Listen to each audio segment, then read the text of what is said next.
Hello दोस्तों, मैं इस पार्ट में चैप्टर नंबर आपका 14 लगा रहा हूँ। उसका नाम है गुरुत्वाकर्षण इकाई 6 ग्रेविटेशन। हम लोग इसका सबसे पहला क्वेश्चन लगाना शुरू करते हैं। अब हम लोग इसका पहला क्वेश्चन जो है क्या कहता है आपका, यदि पृथ्वी तथा सूर्य के बीच की दूरी वर्तमान दूरी की आधी होती तो। अब हमको दूरी तो पता नहीं क्या है। अब हम लोग क्या करेंगे, मानना पड़ेगा कुछ। तो क्या करेंगे, पृथ्वी तथा सूर्य के बीच वर्तमान दूरी r1 बराबर r मान लेंगे।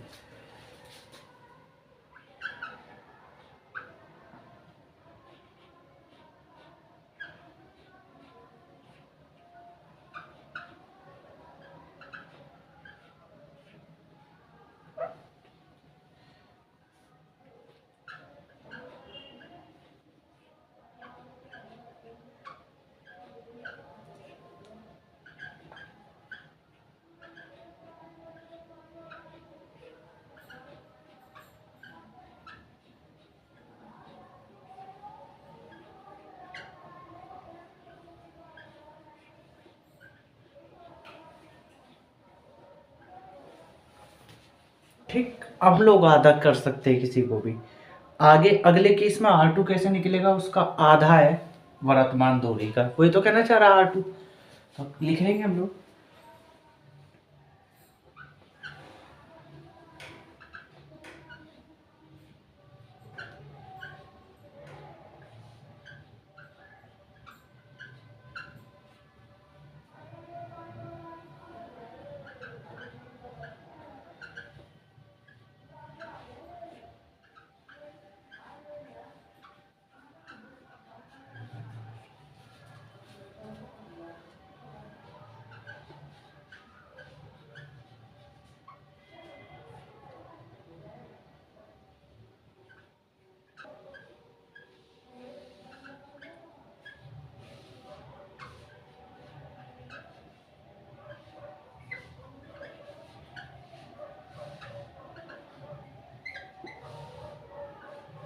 आधी हो तब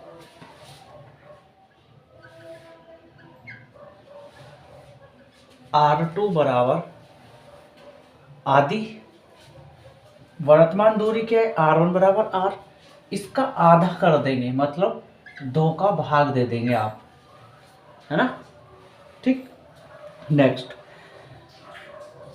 तो एक वर्ष में दिनों की संख्या कितनी होती है।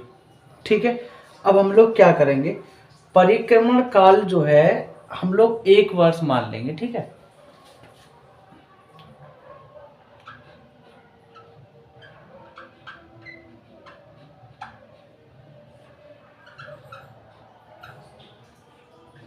t1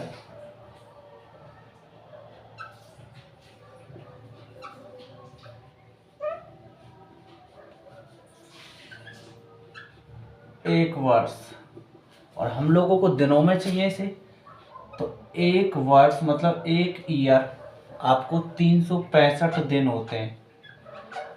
डे मतलब डे। ठीक, इसको चेंज कर लेंगे तो आप लोग t1 बोल सकते हैं कि 365 डे। ठीक, नेक्स्ट। ग्रह तथा 1 वर्ष में दिनों की संख्या कितनी होगी, t2 पता करना है। 1 वर्ष में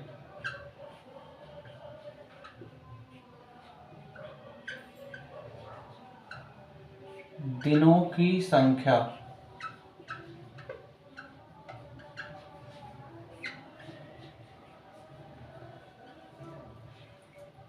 t2 बराबर क्या। ठीक, अब हम लोग क्या करेंगे, कैपलर का नियम यूज कर लेंगे। कैपलर चाचा को तो आप लोग जानते हैं अच्छे से, उसका तृतीय नियम।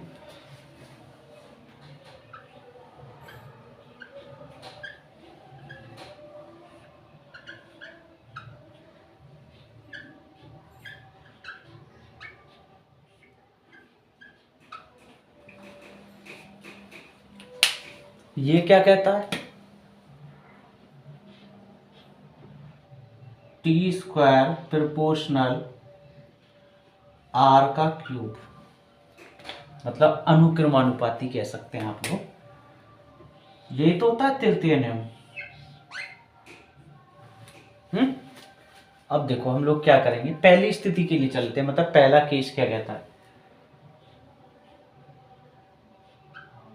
T1 का स्क्वायर प्रोपोर्शनल R1 का क्यूब। सही बात है, जब प्रोपोर्शनल अनुक्रमानुपाती हटेगा तो एक कांस्टेंट वर्ग आएगा, नियतांक k। T1 का स्क्वायर बराबर k R1 का क्यूब। समीकरण हो जाएगी आपकी पहली। दूसरी स्थिति के लिए चलते हैं, मतलब दूसरा केस आपका क्या कहता है, T2 का स्क्वायर प्रोपोर्शनल R2 का क्यूब। ऐसे तो लिखेंगे हम लोग। तो T2 का स्क्वायर, यहां भी k आ जाएगा आपका, k R2 का क्यूब। समीकरण हो जाएगी आपकी 2। समीकरण 2 में समीकरण 1 का भाग देने पर T2 का square upon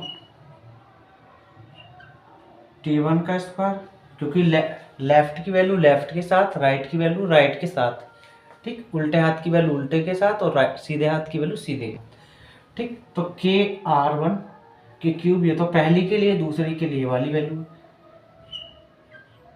k R2 cube k R1 cube. समझ गए, k से k कैंसिल। आप इसको कैसे लिख सकते हैं, T2 अपॉन T1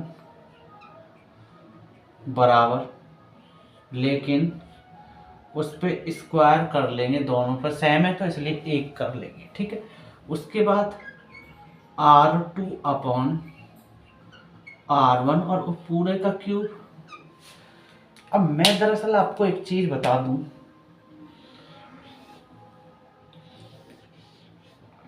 इसको हम लोग फॉर्मूले के अकॉर्डिंग यूज करेंगे हर क्वेश्चन में, ध्यान रखना, ठीक है। मैं डायरेक्ट ही यूज करूंगा इसको, ये पूरा डाटा वापस ऐसा नहीं लिखूंगा बार बार, ठीक है।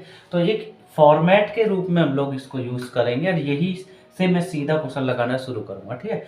तो यहीं से आप लोग हम शुरू करते हैं, क्या कहता है।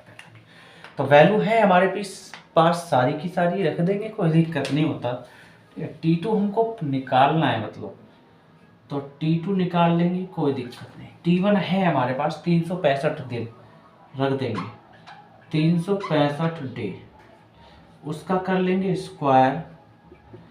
R2 की वैल्यू है हमारे पास R/2, R/2। चलो R1 की वैल्यू है R, ठीक, और उसका हो जाएगा क्यूब। ये रहा, R1 की रख दी, R2 की रख दी, R से R कैंसिल एक बार। समझ गए बात। तो T2 कहाँ जाके P2 से 365 दिन और उसका स्क्वायर इक्वल 1 का क्यूब करोगे, 1 की घात 3, मतलब 1 गुणा 1 गुणा 1, तो 1 ही आएगा। बट 2 की घात 3 का मतलब होता है 2 गुणा 2 गुणा 2, मतलब 2 दूनी 4 दूनी 8।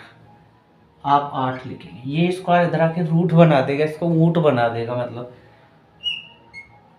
तो T2 बाई 365 डे, इस तरीके से आप लोगों को लिखना पड़ेगा, ये 1/8, ठीक। हम लोग जानते हैं T2 बाई, ये 365 उधर चला जाएगा सीधा, ठीक, कर देते हैं हम लोग। तो 365 दिन गुणा 1/, ये इस तरीके से 1 बाहर हो जाएगा, 8 पे रूट रहेगा। अब 8 को भी हम लिखने का जो तरीका है ना, वो हम लोग कैसे लिख सकते हैं 8 को, 2 चौक 8, 2 दूनी 4, 2 एकम 2, जिसका जोड़ा बनता है, जिसका पेयर बनता है उसको बाहर कर लेते हैं उसमें से एक, और जिसका पेयर मतलब जिसका जोड़ा नहीं बनता वो अंदर रहता है, देखो ऐसे।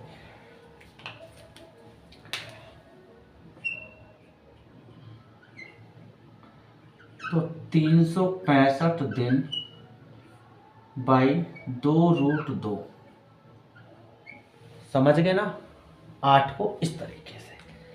अब √2 की भी वैल्यू होती है हमारे पास। √2 की वैल्यू जो होती है वो होती है 1.41। रख देंगे यहाँ पर, कोई दिक्कत नहीं।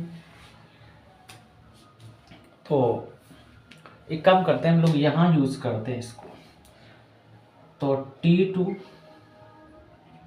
इक्वल 365 दिन डिवाइड बाई 2 गुणा 1.41।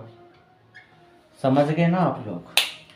क्या करेंगे, पॉइंट के पीछे 2 अंक है तो ऊपर 2 जीरो लग जाएंगे, या आप सीधा कह सकते हैं 100 बन जाएगा। आप सीधा बोल सकते हैं ऐसा, ठीक। तो T2 कहाँ जाके इसको P2, तो ये हो जाएगा 365 डे, और ये हो जाएगा 282 जो गुणा करोगे, 2 एकम 2, 2 चौक 8, 2 एकम 2, ठीक। और जब इसमें आप भाग दोगे तो आपको T2 मिलेगा 129.4 डे, ठीक है। इसको आप लोग 5 से कम है तो नंबर नहीं जोड़ेंगे, आप लोग जानते हैं पॉइंट का रूल होता है, ठीक है। तो आपको T2 P2 मिलेगा 129 दिन, और यही आंसर है इस क्वेश्चन नंबर आपका 1 का। अगर आपको मेरा पढ़ाया हुआ समझ में आता है तो आप लाइक करें, सब्सक्राइब करें और ज़्यादा से ज़्यादा मेरी वीडियो को फैला दें।